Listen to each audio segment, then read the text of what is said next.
السلام علیکم ورحمۃ اللہ وبرکاتہ۔ دوستو، امید ہے کہ آپ سب خیریت سے ہوں گے۔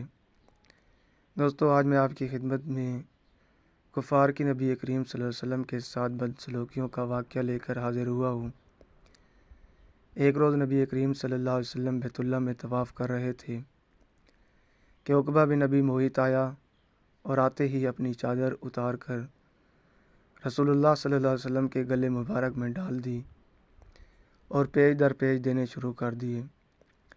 آپ صلی اللہ علیہ وسلم کا دم گھٹنے لگا۔ اتنے میں ابو بکر صدیق رضی اللہ تعالیٰ عنہ کو پتہ چلا۔ آپ رضی اللہ تعالیٰ عنہ آئے اور اس ملعون کو دھکے دے کر ہٹایا۔ کفار نے آپ صلی اللہ علیہ وسلم کو طرح طرح کی تکلیفیں دی، کبھی جسم اطہر پر نجاستیں ڈالیں، کبھی گلے میں پھندا ڈال کر کھینچا، گھر کے دروازے کے سامنے کانٹے بچھائے، گالیاں دیں، شہید کرنے کے منصوبے بنائے گئے، جسم اطہر کو لہولہان کیا گیا، قید میں بھی رکھا گیا۔ آپ صلی اللہ علیہ وسلم کے پکے ہوئے کھانے پر گلاستیں پھینکی گئیں۔ آپ صلی اللہ علیہ وسلم کی شان میں گستاخیاں کیں کہ اللہ کی پناہ۔